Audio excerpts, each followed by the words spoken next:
Tuwing hating gabi, humaharap ako sa salamin at gumuguhit ng sarili kong larawan. Pagkatapos, ibinababad ko ito sa tubig. Sa ganitong paraan, makakalikha ako ng isang clone.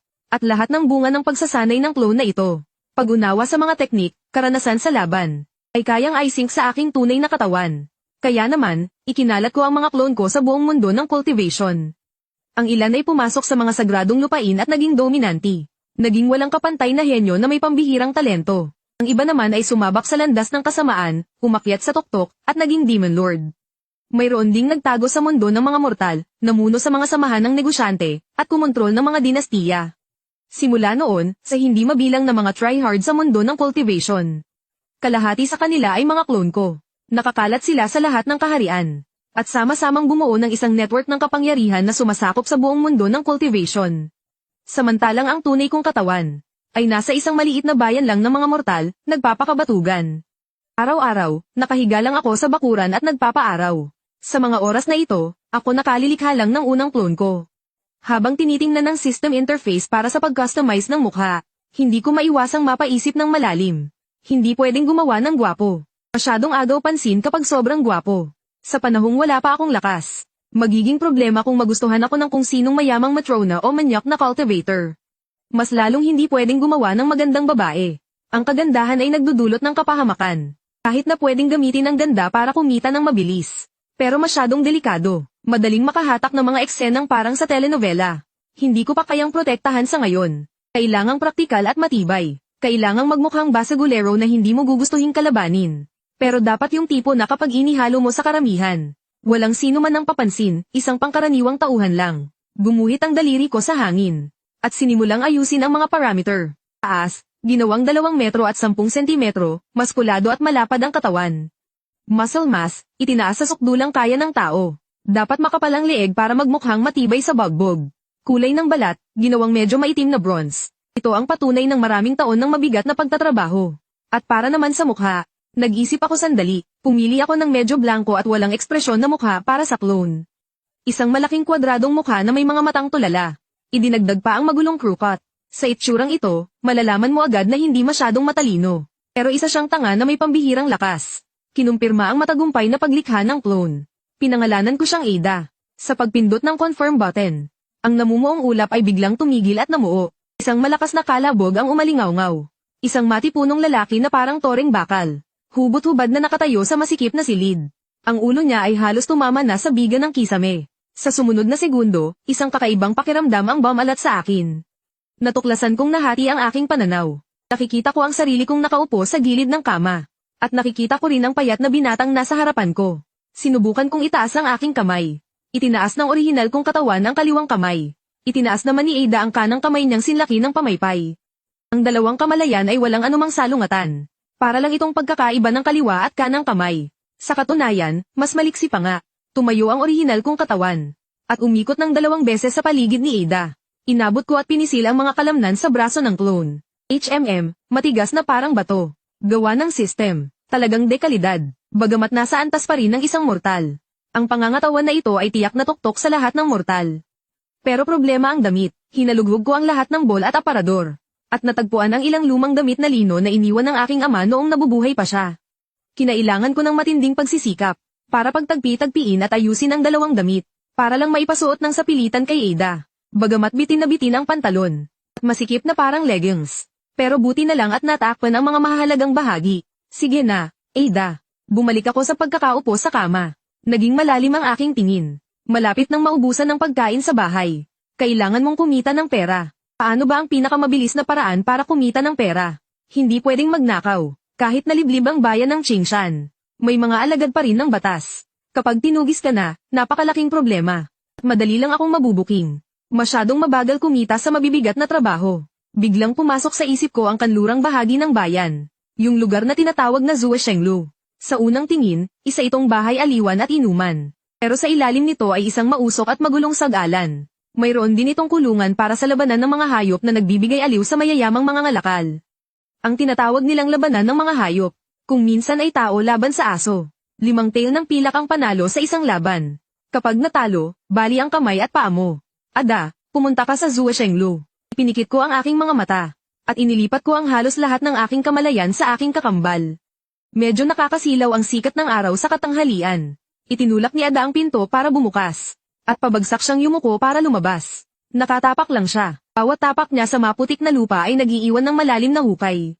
Ang mga tao sa kalye.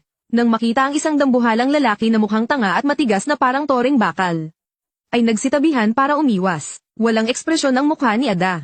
Blanko ang kanyang tingin. Diretso siyang naglakad papunta sa kanluran ng bayan. Ito mismo ang epektong gusto kong mangyari. Isang palaboy na walang pinanggalingan at mahina ang pag-iisip. Kahit na mamatay pa siya sa labanan. Walang sino man ang mag-iimbestiga kung saan siya nanggaling. Samantala, sa likurang eskinita ng Zhuo Shenglu, 2 bantay ang nakaupo sa lupa at humihit-hit ng tabako. Bigla na lang may aninong tumakip sa kanila. Nang tumingala sila, ang lalaking iyon na kasinlaki ng oso, ay nakayuko at nakatitig sa kanila. Anong kailangan mo? Nanginginig na sabi ng bantay. Halos mabitawan niya ang hawak niyang pipa. Ibinuka ni Ada ang kanyang bibig. Paus at malalim ang kanyang boses. Away, parang 2 batong nagkikiskisan. Kailangan ko ng pera. Nagkatinginan ang 2 guns. Manalo. Ang mga ganitong klaseng tanggang dambuhala ang paboritong pan-apan sa mga underground fighting ring. Matibay at walang utak. Hindi na kailangang mag-alala na tatakbuhan kadala ang pera. Hindi na nga kailangan pumirma ng life and death waiver. Sige na, higanti. Sumama ka sa amin. Tumayo ang isang gun. Giniya si Ada sa isang madilim na pasilyo. Hanggang sa makarating sa basement. Sumalubong sa kanya ang ingay ng mga sigawan, amoy ng pawis, at amoy ng dugo.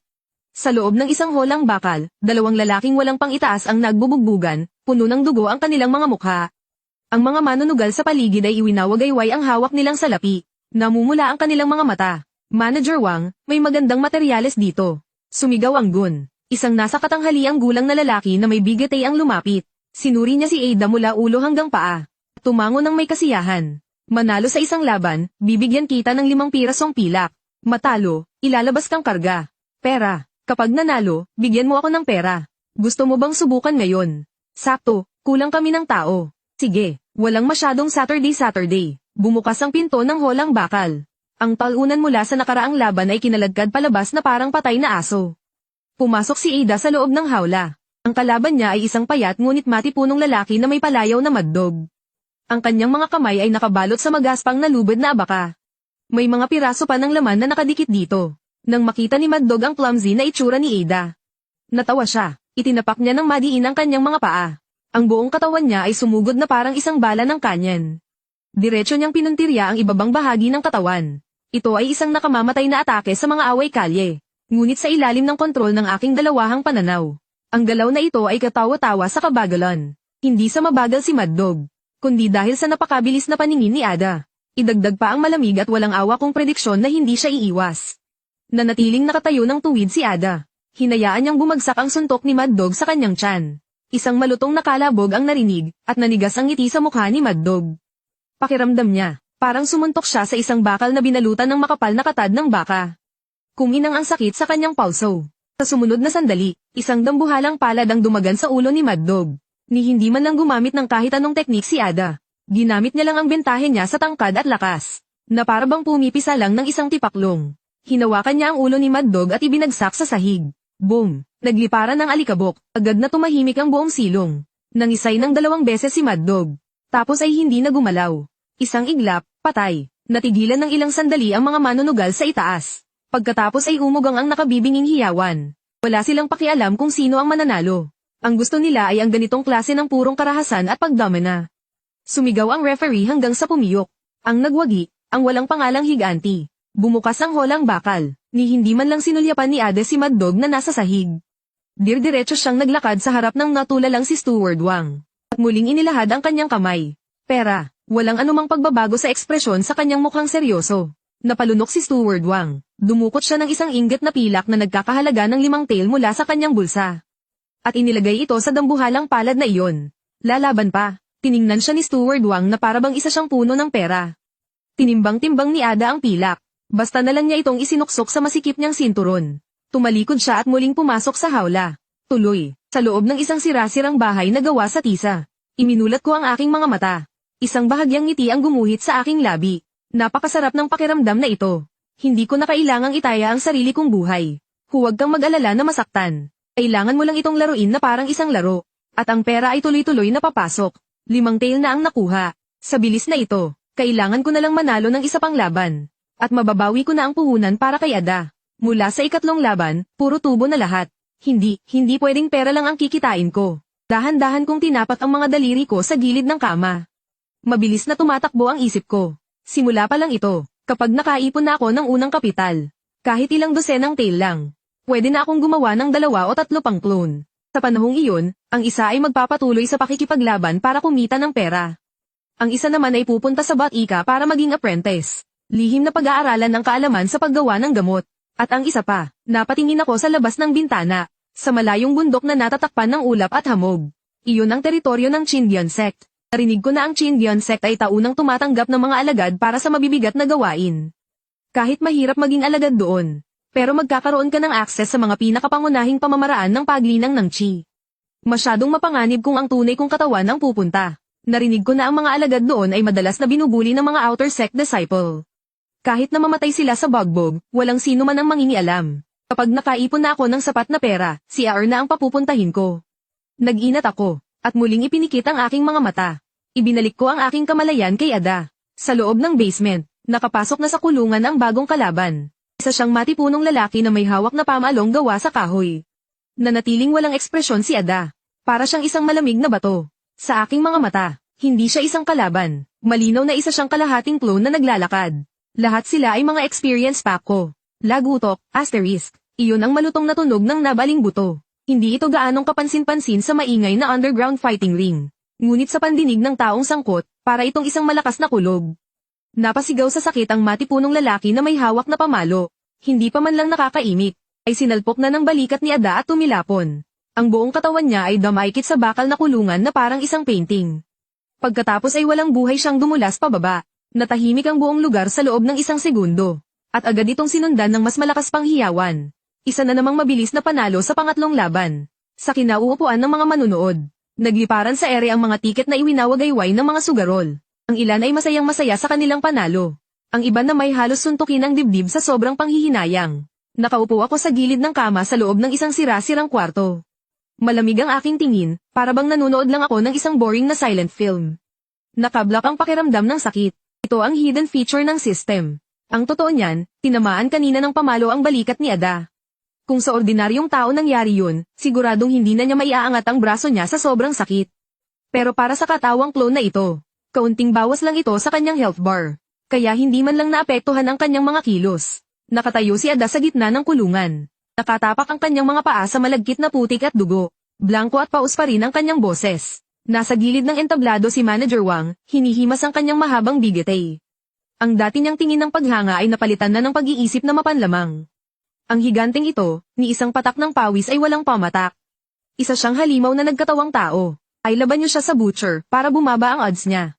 At tanungin niyo na rin kung yang higanteng yan ay gustong pumirma ng pangmatagalang kontrata. Utos ni Manager Wang sa kanyang tauhan. Ilang saglit pa, isang lalaking mataba at siksik sa laman. At may hawak na 2 kutsilyo para sa baboy ang pumasok sa kulungan. Ngayon, may armas na siyang dala. Bahagyang napakunot ang noo ko. Kung ang totoong ako ang makakaharap sa ganitong klaseng armadong siga, siguradong tatakbo ako palayo hanggat kaya ko. Pero iba si Ada. Nagsimula na ang laban. May ngisi sa labi, walang habas na iwinasiwas ng butcher, ang kanyang mga kutsilyo. Walang anumang porma o diskarte. Pero dinadaan niya ito sa purong lakas at bigat. Hindi ko pina-atras si Ada na aking kinokontrol. Sa halip, humakbang pa siya palapit sa talam ng kutsilyo. Napakapanganib ng ginawa niyang paghakbang. Dumaplis lang sa dulo ng ilong ni Ada ang talam ng kutsilyo ng butcher, model. Natanggal ang ilang hibla ng magulo niyang buhok. Ito na ang pagkakataon. Ang malapamaypay na kamay ni Ada ay kumilos na parang kidlat. Hindi para agawin ang kutsilyo, kundi, diretsong sinunggaban ng pulsuhan ng Verdugo na may hawak ng kutsilyo. Biglang humigpit ang kanyang 5 daliri. Array, napasigaw sa sakit ang Verdugo habang iniinda ang kanyang pulsuhan. Kumalansang sa sahig ang hawak niyang panaksak. Agad namang itinaas ni Ada ang kanyang binti. Isang walang kaarte-arteng sipa ng tuhod. Tumama ito sa bilbilin at matabang tiyan ng Verdugo. Ang lalaking may timbang na mahigit 200 libra ay biglang bumaluktot na parang hipon. Bumabagsak ang bula mula sa kanyang bibig. At halos lumuwa ang kanyang mga mata. Masyadong madalito, umiling ako, sa ganitong klase ng laban. Basta malampasan mo ang takot. At gamitin ng tama ang lakas ng katawan at hulaan ang kilos ng kalaban. Para ka lang naglalaro, panalo sa ika-4 na laban. Hanggang sa matapos ang ika-6 na laban.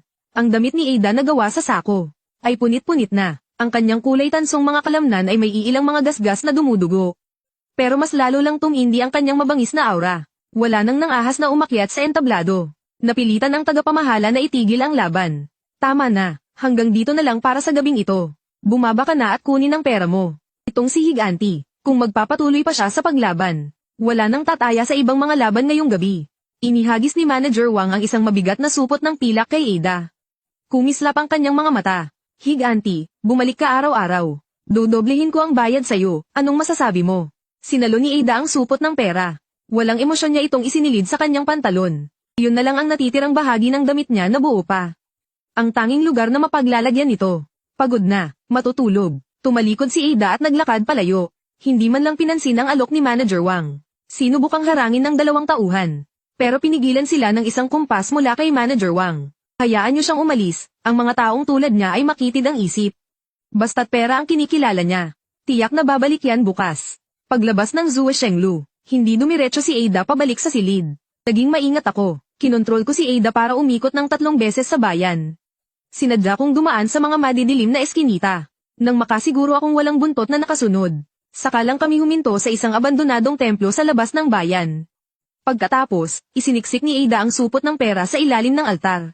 Siya naman ay tumayo na parang estatwa sa may pintuan ng templo para magbantay.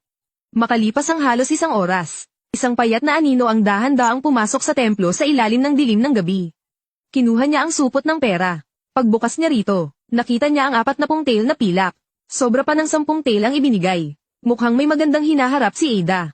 Umabog ng malakas ang puso ko. Para sa isang mortal na nagkukumahog para lang may makain. Napakalaking halaga na ng perang ito. Pero wala akong balak na itabi ito. Sa mundong ito, ang pag-iipon ng pera ang pinakakatangahang gawain. Ang pagpapalit ng pera para maging lakas. Iyon ang tunay na kaligtasan. System, mag-recharge. Gusto kong magpalit para sa mga avatar. Matagumpay ang recharge. Kasalukuyang balanse, 40 tail. Portal na avatar. Presyo, 10 tail bawat isa. Bigyan mo ako ng 3. Umupo ako ng nakadekwatro sa isang sirang banig. Ang aking kamalayan ay naging sintalas ng isang patalim. Sinimulan ko na ang aking dakilang misyon ng paglikha ng tao. Sa pagkakataong ito, hindi na kailangang maging tulad ni Ada na ang tanging layunin ay sukdulang lakas sa pakikipaglaban. Avatar number 2, codename, Aer. Ang katawan na ito ay dapat maging maliksi. At ang kanyang itsura ay dapat magmukhang listo. Mas maganda kung sa isang tingin pa lang. Ay para na siyang veterano sa kalye, yung tipong sanay na sa pasikot-sikot ng buhay. Inayos ko ang mga parameter. Payat ang pangangatawan. Ang tangkad ay nasa 1.7 metro. Ordinaryo lang ang mukha pero bahagyang nakaangat ang gilid ng mga labi. Na parang laging may kaunting ngiti. Mahahaba at maliliksi ang mga daliri. Bagay sa mga gawaing nangangailangan ng kasanayan. O kaya naman sa pandurukot. 3 clone. Codename, Asan. Ito ang pinakamahalaga. Huminga ako ng malalim. Naging seryoso ang aking ekspresyon. Si Asan ay ipapadala sa Chindian sect, isang cultivation sect na kumukuha ng mga disipulo. Ang tinitingnan nila, ang spiritual roots. Tinitingnan din ang edad. Inayos ko ang edad sa 12 taong gulang. Itsurang binatilyo. Kailangang medyo maputi ang balat. Para magmukhang disenteng bata na galing sa pamilyang nakapag-aral. Hindi dapat masyadong magmukhang palaboy. Kailangang maayos ang mga katangian ng mukha. Dapat may bahid ng katigasan ng ulo at determinasyon sa kanyang ekspresyon. Diyan madaling nahuhulog ang loob ng mga elder at deacon. Sa tingin nila, maganda ang pagkatao ng ganitong klaseng bata. Mabilis lang. Isang imahe ng isang makisig na binatilyo ang nabuo sa kawalan. Ika-4 na clone. Codename, 4. Ito ay pangreserba. Nag-isip-isip ako. Direkta kong ginamit ang template ng isang sikat na martial arts star mula sa dati kong buhay. Katamtaman ng tangkad. Matipuno ang mga kalamnan pero hindi exaggerated. Itinalaga bilang isang mangangaso. Responsable sa pagpasok sa bundok para manguha ng mga halamang gamot at mangaso. Para makakuha ng karne na pampalakas sa aking tunay na katawan. At para na rin galugarin ang mapa ng kagubatan. Ibawas ang 30 tail ng pilak. 10 tail na lang ang natira. Kumpleto na ang paglikha ng mga clone. Ang dating walang laman na sirang templo ay biglang nagkaroon ng 3 tao. Dagdag pa ang nagbabantay sa pinto, ang malabakal na toring si Ada. Dati, nag-iisa lang ako. Ngayon, mayroon na akong isang team na may 4 na miyembro. Isang napakakakaibang, pero puno ng pakiramdam ng seguridad ang biglang umusbong sa akin. 4 na pananaw, 4 na anggulo ang sabay-sabay na pumapasok sa isipan ko. Si Aer ay nakayukong tinitingnan ng sarili niyang mga kamay. Si Asan naman ay sinusubukang igalaw ang mga butot kalamnan ng binatilyo. Si AC naman ay walang ekspresyong nakatitig sa agyo sa sulok ng pader. Oy, sa wakas nagkaroon na rin ng konsensya ang system. Nagsimula na itong magbigay sa akin ng damit. System, the best ka. Bibigyan kita ng like. Kinuskus ko ang aking mga kamay. At nagsimulang mag-atas ng mga gawain. Ada, ipagpatuloy mo ang paglaban sa underground boxing. Yan ang pangunahing pinagkukunan natin ng pera sa ngayon. Pero, mag-ingat ka sa dalas. 2 araw, 1 beses ka lang pumunta. Huwag mong masyadong takutin ang mga tao. Hindi lumingon si Ada na nasa may pinto. Isang mensahe nang natanggap ang pumasok sa isip ko. Lumingon si Ayer, ang payat na binata. Mayroon siyang bahagyang tusaw ng ngiti sa kanyang mukha. Gamitin mo ang pilak na ito para bumili ng mga halamang gamot. Tapos ibenta mo ulit sa bayan. O kaya, pumunta ka sa mga tsahan at tavern para makilala ka ng mga tao. Kailangan ko ng impormasyon. Kung saan may mga chismis tungkol sa mga cultivator. Kung saan may mga nangyayaring kababalaghan. Kailangan kong malaman ang lahat ng iyan. Tumango si Ayer, at inabot ang piraso ng pilak na ibinigay ko sa kanya. Ang kanyang mga galaw ay maliksi, parang isang bihasang magnanakaw. AC, pumunta ka sa likod ng bundok, hindi mo kailangang pumunta sa kaloob-looban. Pangaso ka lang sa paligid. Wala nang bigas at karne sa bahay. Itong katawan ko ay lumalaki pa. Kailangan ng katawan ng nutrisyon. Si AC, na nakasuot ng pangmangangaso, ay tahimik na kumuha ng isang kahoy na patpat. Tumalikod siya at naglaho sa dilim ng gabi. Sa huli, tiningnan ko ang 12 taong gulang na binatilyo na may maamong mukha. San, manatili ka muna sa bahay ng 2 araw. Pagalingin mo muna ang katawan mo. Huwag kang magmukhang masyadong mapatla at payat. Sa loob ng ilang araw, magre-recruit ang Chindian sect ng mga alalay, pumunta ka. Tandaan mo, kapag nakapasok ka na sa sekta, basta't hindi ka mamamatay, mag-aral ka ng todo-todo. Kahit naman manan mo ang iba habang nagsasanay sila. O kaya'y magpalakas ka sa mga senior mo sa outer sect. Gusto kong sa lalong madaling panahon, makakuha ka ng isang manual para sa chi-refining technique. Kumurap-kurap si Asan. Sa kanyang murang mukha, lumitaw ang isang bakas ng kahinahunan na hindi angkop sa kanyang edad. Matapos ang mga pag-uutos, tinitigan ko ang natitirang 3,000 pilak sa aking kamay. Hindi lang ako hindi nataranta. Sa halip ay napuno pa ako ng ambisyon. Ito ang simula ng snowball effect. Ang magsanay ng mag-isa ay masyadong mabagal, masyadong mahirap, at masyadong mapanganib. Pero paano kung mayroon kang 100 o 1,000 clone? Mayroong magiging responsable sa pagkakakitaan. Mayroong responsable sa pagpunta sa mga secret realm para magbuwis ng buhay at mag-scout ng daan. Mayroong responsable sa pag-infiltrate sa malalaking sekta para maging especially iya sa loob. At ako, kailangan ko lang magtago sa likod ng mga eksena at anihin ang mga bunga ng kanilang pinagpagiran. Biglang kumalam ang sikmura ko sa hindi angkop na pagkakataon. Hinimas-himas ko ang kumakalam kong tiyan. Mula sa altar, kinuha ko ang kalahati ng malamig at matigas na tinapay na hindi ko alam kung sino ang nag-iwan. At kumagit ako. Una, magtakda muna tayo ng maliit na layunin. Humanap ng paraan para maging isang cultivator sa lalong madaling panahon. Pagkalipas ng 3 araw, naging napakasigla ng Qingshan Town. Ang engranding seremonya ng Chindian sect para sa pag-recruit ng mga alalay, na ginaganap tuwing 3 taon, ay idinao sa plaza sa sentro ng bayan. Kahit na tinawag itong engranding seremonya, sa totoo lang ay napakasimple nito. Ilang mga mesa, 3 cultivator na nakasuot ng berdeng roba, at isang spirit testing stone na ginagamit para subukan ang spiritual roots. Siksikan ng mga tao sa plaza. Karamihan ay mga magulang na kasama ang kanilang mga anak, mga mahihirap na mamamayan na dumating para subukan ang kanilang swerte. Hindi ako nakiusyoso sa karamihan. Nakaupo ako sa isang noodle stall sa gilid ng plaza, habang humihigop ng isang mangkok ng Yangchun noodles. Sa sandaling iyon, ang kamalayan ko ay parang nanonood lang sa isang monitor. Pinapanood ang seremonya para sa mga alalay. Ang pangunahing pananaw ay nasa akin. Ang pangalawang pananaw ay nasa katawan ni Asan na nasa gitna ng mga tao. Si Asan ay nakasuot ng damit na kupas na sa kalulaba. Pero malinis ang mahabang damit niya. Nakahalo siya sa grupo ng mga batang sipunin. Kitang-kita ang pagkakaiba niya sa kanila. Ang nasa katanghaliang gulang na kultibador na namamahala sa pagsusulit, ay medyo naiinip na sumigaw. Buong umaga na to, puro walang silbing spirit root. Talagang ang walang pag-asang makahanap ng magagandang kandidato sa mundo ng mga mortal.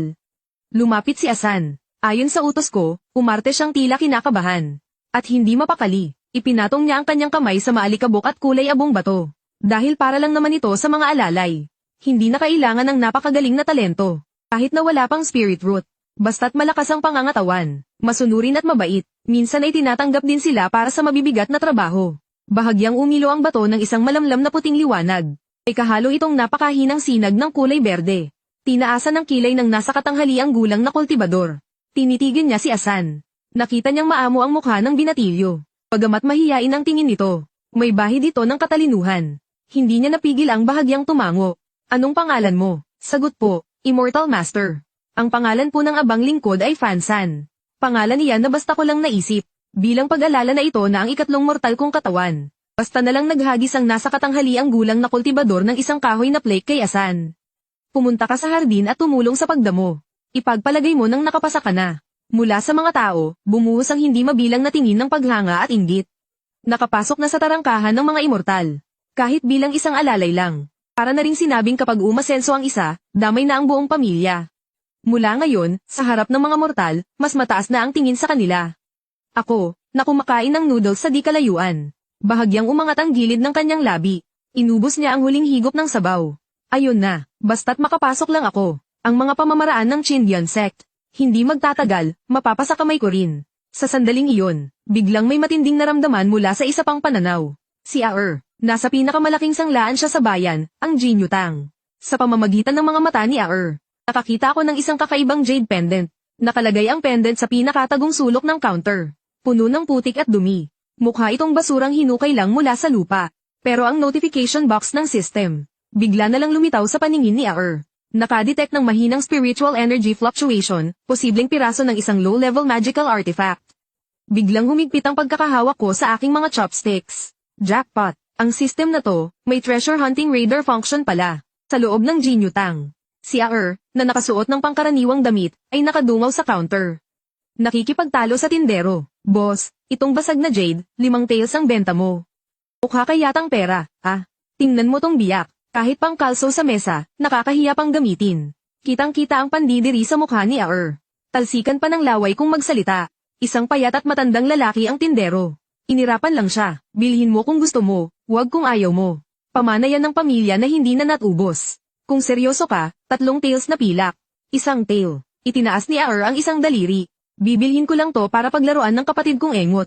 Ay, wala nang tawad yan. Sige. Naglabas si Aer ng 2 pirasong pilak at inihampas sa mesa. Mabilis ang kanyang kilos, na parabang takot na magbago pa ang isip ng tindero. Dinampot niya ang maruming jade pendant at isinuksok sa loob ng damit. Sarado na ang bentahan. Tumalikod si Aer at lumabas ng sanglaan. Ang ngiti sa kanyang mukha ay biglang naglaho. Napalitan ito ng isang malamig at matalim na tingin na halos hindi mo mapapansin. Sinunod niya ang utos ko. Hindi siya huminto, dumiretso siya palabas ng bayan. Mabilis siyang tumakbo papunta sa likod ng bundok kung nasaan si Asi. Hindi pwedeng hawakan ng tunay kong katawan ang bagay na to. Baka may marka pa ito ng kaluluwa ng dating may-ari. O baka pin lang ito ng isang masamang cultivator. Kung dadalhin ko ito sa bahay ko, para na rin akong nag-imbita ng kapahamakan. Hahayaan kong dalhin ito ng clone ko sa ilang. Humanap muna ng lugar na walang tao para pag-aralan ito ng mabuti. Ang ganda talaga kapag marami kang clone. Nag-iwan ako ng ilang baryang tanso. Pagkatapos magbayad, ibinaba ko ang salakot ko. At humalo ako sa mga tao. Kahit na sumabog pa yun. Pansamantala lang naman akong mawawalan ng isang clone. Kinabukasan, magiging malakas na ulit ako. Sa labas ng bayan ng Qingshan. Sa masukal na gubat sa likod ng isang mass grave. Karaniwan, kahit mga asong gala ayaw pumunta rito.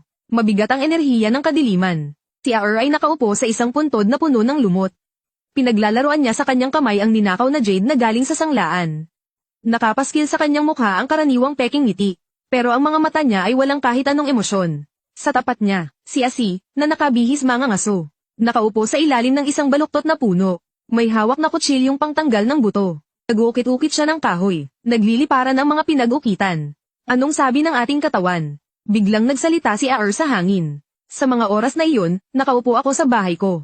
Habang kumakain ng malamig na siopaw. At sinimulan ng aming video group chat mode. System, anong gagawin natin ngayon? Basagin mo. Simple lang ang utos ko. Mayroong spiritual energy na gumagalaw sa jade na ito. Pero nababalutan ito ng isang makapal at kulay abong balat. Hindi makita ang tunay nitong anyo. Kung ito ay isang tipikal na bida sa cultivation. Sa pagkakataong ito, kailangan talagang maghanap ng isang dalubhasa para suriin ito. O kaya'y sunugin sa apoy. Pero hindi ganoon ang sitwasyon ko. Sabi ng system, basagin daw. Kung gayon, basagin. Basta na lang dumampot si Aer ng isang malaking bato sa tabi niya.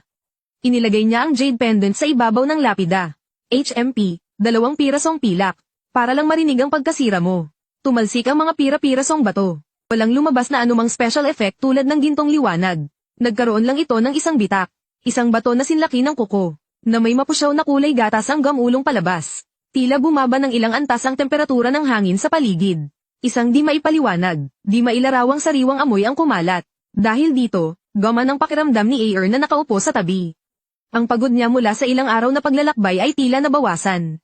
Nadetect ang isang mababang uring sirang Spirit Stone. Naglalaman ng 32% ng Spirit Energy. Maaaring ipagpalit sa 32 system currency. O gamitin para sa cultivation. Tinitigin ko ang panel. Tinaas ko ang aking kilay. Tama ang taya ko. Ito nga ang Spirit Stone, ang matatag na pera sa mundo ng cultivation.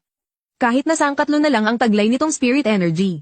Hinding-hindi pa rin ito may kukumpara sa ordinaryong ginto at pilak. Huwag kang gumalaw. Pinigilan ko si Aer sa tangka niyang ibulsa ang Spirit Stone. AC, hawakan mo ito. Tumigil sa pagukit ng kahoy si AC. Tumayo siya at pinulot ang Spirit Stone.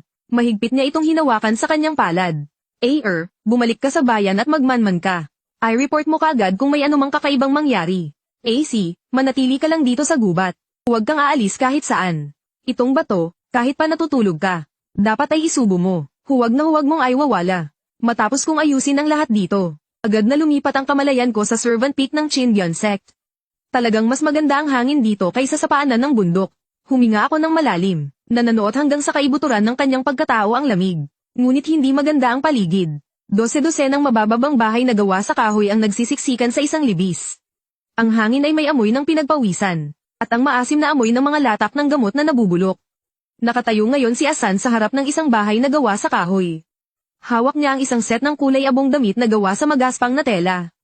At isang napakanipis na maliit na libro. Sa harap niya, ay isang binatang maraming peklat sa mukha na isang utusan. Nakadekwatro ito habang nakaupo sa isang malaking berdeng bato. At kinakalikot ang kanyang ngipin gamit ang kuko ng kanyang hinliliit. Baguhan, alam mo ba ang mga patakaran? Tiningnan ng pailalim ng binatang may peklat si Asan. Ako ang tagapamahala ng halamanang ito.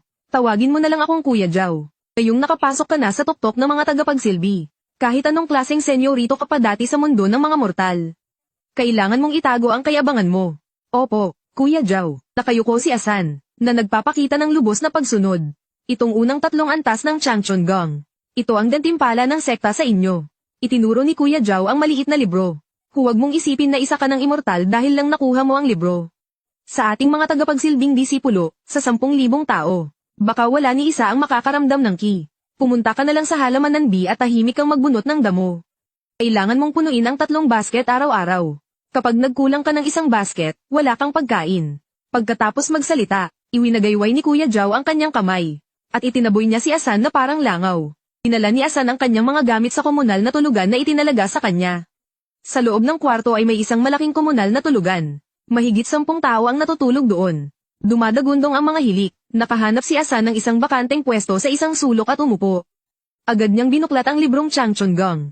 Natukoy ang cultivation technique, Changchun Gong. Hindi kumpletong bersyon, model. Antas, dilaw na baitang, mababang uri. Kasalukuyang iniskan. Ang nilalaman ay nasynchronize na. Sa loob ng bahay na may tis ang bubong. Bigla na lang may lumitaw na isang sipi sa isip ko. Isang malalim na kasabihan at ilang mga diagram ng pagdaloy ng enerhiya. Ipinikit ko ang aking mga mata at pinag-aralan itong mabuti. Napakasimple. Sa madaling salita, isa lang itong paraan ng paghinga, na sinasabayan ng isang partikular na landas ng meditasyon, upang maramdaman ang malayang espiritual na enerhiya sa pagitan ng langit at lupa at ipasok ito sa katawan.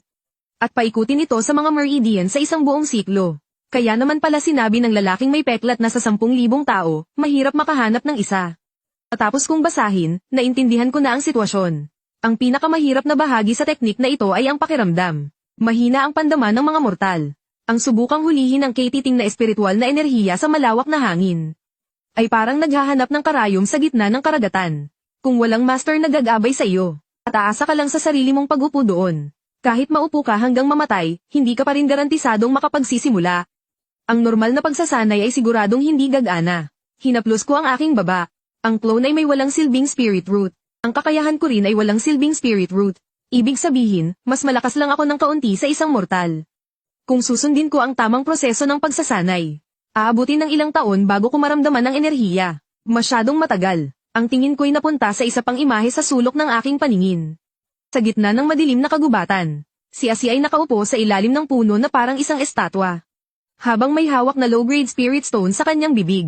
Paano kung hindi ko subukang damhin ang espiritual na enerhiya ng langit at lupa? Sa halip ay direkta kong ipasok ang espiritual na enerhiya sa loob. Isang nakakabaliw na ideya ang nabuo sa isipan ko. Si Asan ay hindi pwedeng kumilos ng padalos-dalos sa sekta. Kapag may nangyaring masama sa pagsasanay o natuklasan siya, anumang di pangkaraniwan ay madali siyang mapapaalis sa bundok. Pero si Asi ay nasa labas. Si Asi ay isang tauhang handang mamatay. Isa siyang bagay na maaaring isakripisyo. System. Paano kung baliwalain ang kakayahan ng mga Meridian na tumanggap ng enerhiya? Anong mangyayari kapag pilit kong hihigupin ang espiritual na enerhiya mula sa Spirit Stone para puwersahing buksan ang mga energy points ko? Hindi tumugon ang system. Hindi bale na. Subukan na lang ng direkta. Nagiba ang tindi ng tingin ko at ang buong kamalayan ko'y ganap na bumaba sa katawan ni Asi.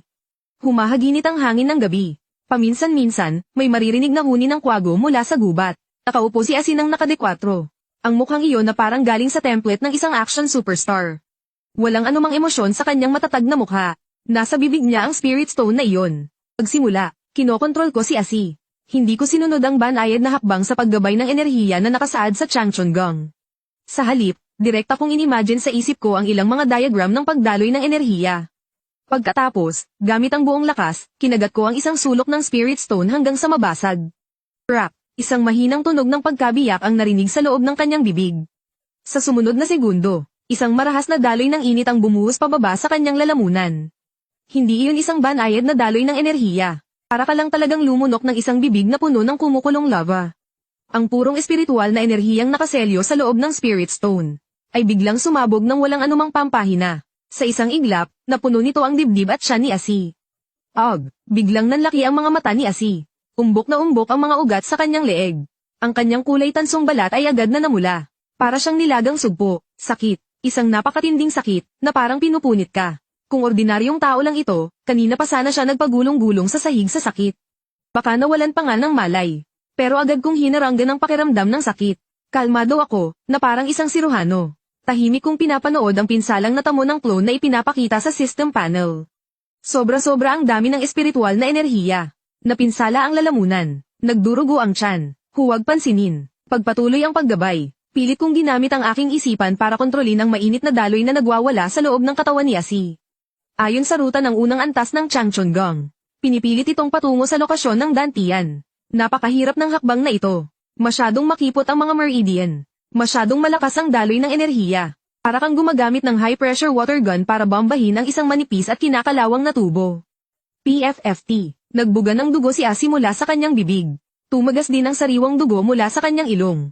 Pero nanatili siyang tuwid na nakaupo. Hindi gumagalaw ni Katie Ting. Nalagpasan na. Nakita ko. Kahit na winasak ng marahas na enerhiya ang ilang maliliit na sanga ng ugat. Sa huli ay pilit itong isiniksik sa 7 pangunahing Meridian. Napakalinaw ng pakiramdam na iyon. Ang dating mga baradong Meridian ay pilit na binuksan. Ang landas na dinaanan ng enerhiya ay nag-iwan ng malalim na alaala sa aking isipan na parang tatak ng bakal.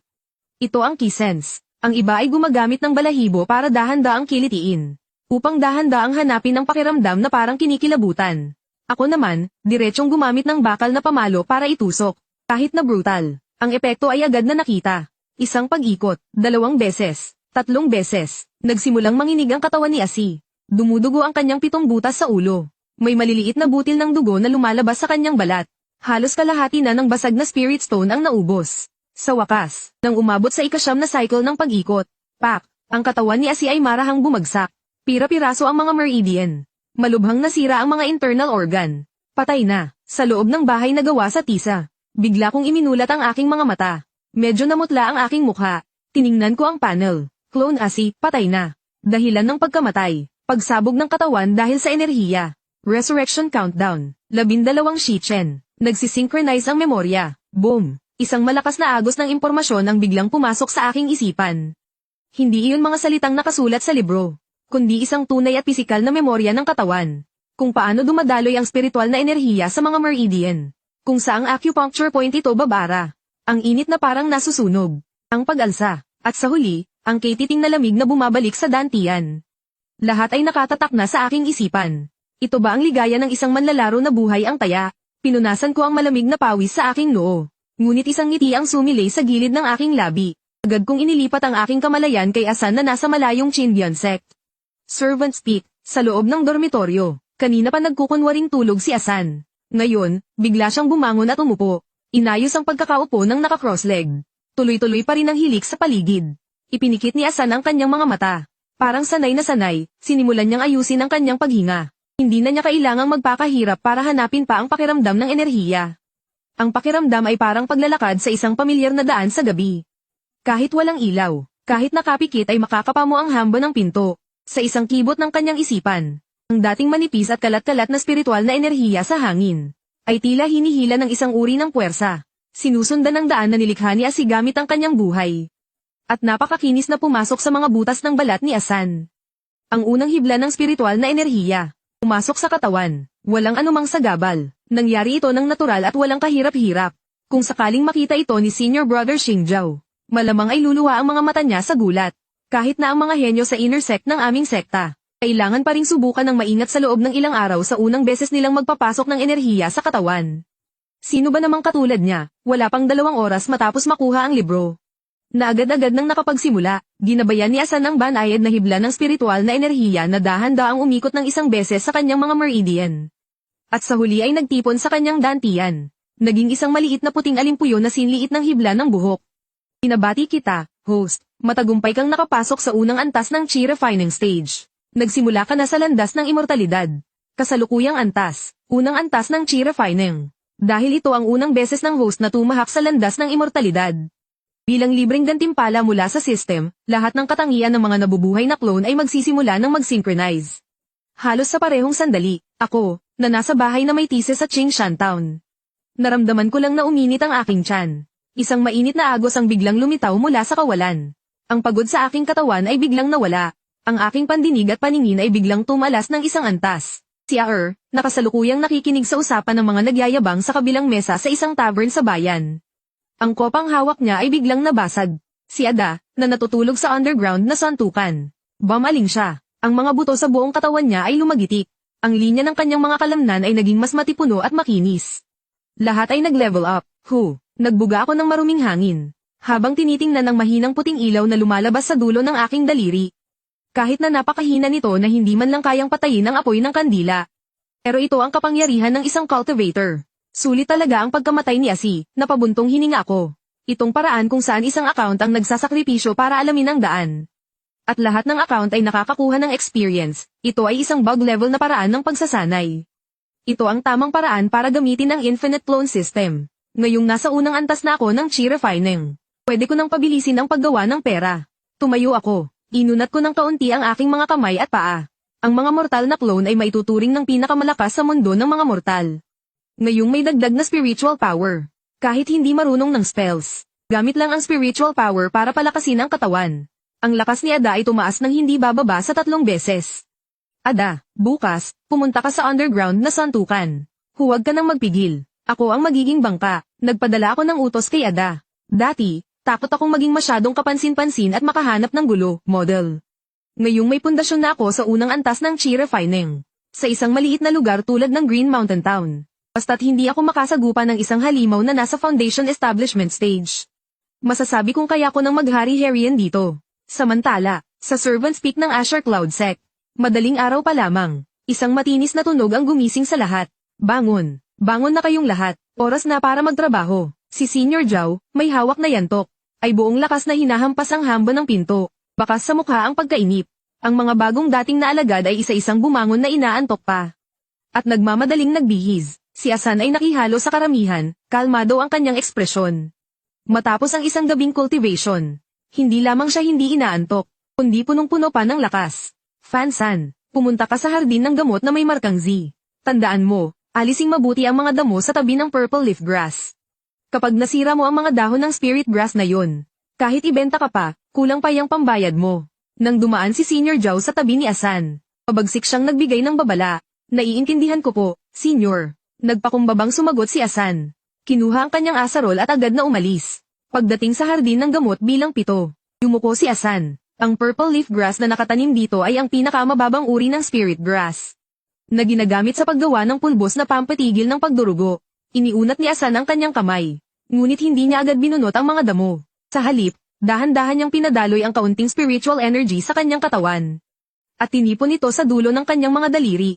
Nang dumampi ang kanyang mga daliri sa lupa, isang kakaibang pakiramdam ang kanyang naramdaman. Malinaw niyang nararamdaman ang direksyon ng mga ugat ng purple leaf grass. Naramdaman pa niya ang mahinang emosyon na nagmumula sa mga halaman. Iyon ay ang kanilang pagkauhaw sa tubig at spiritual energy. Ito ba ang pandaman ng isang cultivator? Naisip ni Asan sa kanyang sarili. Hindi siya nagmadaling magbunot ng damo. Sa halip, ginamit niyang panakip ang kanyang katawan. At palihim na ipinasa ang kaunting espiritual na enerhiya mula sa dulo ng kanyang daliri papunta sa ugat ng isang mukhang lanta at naninilaw na halamang lilang dahon. Sa isang iglap, ang mga dahon ng halamang lilang dahon ay unti-unting umunat. Naging matingkad na berde ang kulay nito na parang bagong pitas. Natutunan ng bagong skill. Pag-aalaga ng halamang espiritual. Level, baguhan. Nagliwanag ang mga mata ni Ditian. Aba, may bonus pa pala. Kung mapapalakas ko ng husto ang skill na to sa Chindian sect. Di ba pwedeng gumawa na lang ako ng isang katawan para magtanim at magbenta ng gamot? Ang apat na sining ng cultivation. Alchemy. Paggawa ng armas. Paggawa ng talisman. Lahat ng yan ay magagastos na propesyon. Pero sila rin ang pinakamalaking kumita. Mukhang, itong katawan ni Asan. Kailangan kong i-develop bilang isang technical type. Habang iniisip ko yun, bigla na lang, nakatanggap ako ng emergency signal mula kay AR. Main body. May problema. Agad kong inilipat ang paningin ko. Sa bayan ng Qingshan. Sa bakana ng palengke, nagtatago si AR sa likod ng isang tindahan ng tinapay. Nakatitig siyang mabuti sa unahan. May dalawang binata na nakasuot ng uniforme ng mga disipulo ng Chindian sect. Payabang silang naglalakad sa kalsada. May hawak na larawan. At nagtatanong-tanong sa paligid. Nakita niyo ba ang taong to? Nakita niyo ba tong tandang higanti na may dalang espada? Napatingin si AR sa larawan. Nanliit ang mga mata niya. Ang nakaguhit sa larawan ay walang iba kundi si Ada. Kinabahan ako bigla. Isa lang namang boksingero si Ada. Paano siya napag-initan ng mga disipulo ng sect? Nang pinakinggan kong mabuti, narinig ko ang pinag-uusapan ng dalawang disipulo mula sa labas ng sekta. Kuya, kahit mamatay na yung matabang yun, wala tayong pakialam. Pero yung espadang hawak niya, yun ang replika ng Bloodfin Saber na partikular na pinapahanap ni Kuya Wang. Tapos, kinuha lang sa kanya sa Blackfist Arena. HMP, imbestigahan, yung tandang dambuhala na pumatay sa butcher, siguradong nasa bayan pa yun. Sabi ni Kuya Wang, kailangang mabawi ang espada, at kailangan ding dalhin pabalik ang tao. Yang tandang dambuhala na yan, puro lakas lang ang alam. Sakto, hulihin natin siya para gawing batang pansubok ng gamot. Batang pansubok ng gamot. Nang marinig ko ang mga salitang yun, agad nanlamig ang tingin ko. Narinig na ni Asan ang tungkol dyan mula sa usapan ng iba sa Chindian sect. Masahol pa raw iyon kaysa sa pagiging isang utusan. Sila ang ginagamit ng mga alchemist para subukan ang mga bagong gamot. Sa bawat 10, siya mang namamatay dahil sa lason. At ako pa talaga ang napuntirya nila, ha? Napangisi ako ng malamig. Tamang-tama, kakamamatay lang ni Asi. Kailangan ko pa naman ng dahilan para kumita ng pera para sa isang bagong clone. Ada, habang ako'y nakapikit at nagpapahinga sa aking bahay, nagbigay ako ng pinakadirektang utos sa clone ko. Huwag ka nang pumunta sa Blackfist Arena. Pumunta ka sa labas ng bayan at mag-abang. Itong dalawang nagdadala ng yaman. Akin na sila, madilim na ang langit, isang libingan ng mga walang pangalan. Ang mga puno rito ay balo-baluktot. Paus na umuungal ang mga uwak sa mga tuyong sanga. Ang hangin ay may amoy ng pinaghalong nabubulok na dahon at lumang buto. Huminto si Ada. Nakatayo siya sa harap ng isang basag at walang sulat na lapida. Lumingon siya. Ang kanyang malaki at walang buhay na mukha ay walang kahit anong emosyon. Para siyang isang robot na marunong lang sumunod sa utos. Hindi kalayuan sa likod niya. Dalawang guhit ng liwanag ang bumaba at lumapag sa dulo ng mga puno. Ikaw nga talaga, malaking hanggal. Ang nagsalita ay isang pandak at matabang lalaki. Suot niya ang asul na kasuotan ng isang disipulo mula sa labas ng Chindian sect. May hawak siyang pamaypay. Hinihingal siya pero puno ng pang-aasar ang kanyang mukha. Ang kasama niyang matangkad at payat na binata ay mukhang inip na inip. Nakatapak siya sa isang karaniwang lumilipad na espada. Nakalutang ng 3 talampakan mula sa lupa. Hindi man lang nila pinansin si Ada. Sa mata ng mga cultivator, ang mga mortal ay parang mga baboy at tupa lang na handang katayin. Kahit na medyo mas malakas ang baboy na ito, ilang hiwa lang naman ang idadagdag. Nakaupo ako sa loob ng bahay na may tis ang bubong. Sa pamamagitan ng paningin ni Ada, malinaw na malinaw kong nakikita ang kanilang mga ekspresyon. Mga mortal, ginumuya ko ang kalahati ng isang matigas na tinapay. Malamig ang aking tingin. Ang mga mortal ay may hawak ding mga patalim. Sugod, walang anumang babala, biglang sumabog ang lupa sa paanan ni Ada. Ang buong katawan niya ay parang isang bala ng kanya na pinaputok. Diretsong sumugod sa pandak at matabang lalaki. Naghahanap ka ng kamatayan. Hindi inasahan ng pandak na lalaban pa ang hanggal na ito. Nang inag ang taba sa kanyang mukha, gumawa siya ng hand sign gamit ang kanang kamay. Ang lumilipad na espada na nakasabit sa kanyang baywang ay biglang humajang at lumipad. Masyadong malapit. Idagdag pa na gusto niya lang putulin ang mga braso't binti ni Ada para mahuli itong buhay. Hindi niya tinutok sa mahahalagang bahagi ng katawan. Ang lumilipad na espada ay naging isang malamig na guhit ng liwanag. Agad nitong tinagos ang kaliwang balikat ni Ada. PFFT. Tumalsik ang dugo. Kung ordinaryong tao lang, sapat na ang tinamong ito para mamimalipat siya sa sakit sa lupa. At mawalan ng kakayahang lumaban. Pero ni hindi man lang kumunat ang noo ni Ada. Dahil nakaharang ang kanyang pandama sa sakit. Anumang pinsala na mata mo ng katawang ito ay walang epekto sa kanya. Hindi pa nawawala ang ngiti sa mukha ng pandak at matabang lalaki. Nang makita niyang hindi lang basta tumigil si Ada. Sa halip, ang mga kalamnan nito'y biglang nanigas. Gamit ang buto at laman para sa pilitang ipitin ang talam ng espada. Hinayaan niyang bumulwak ang dugo. At gamit ang puwersang iyon,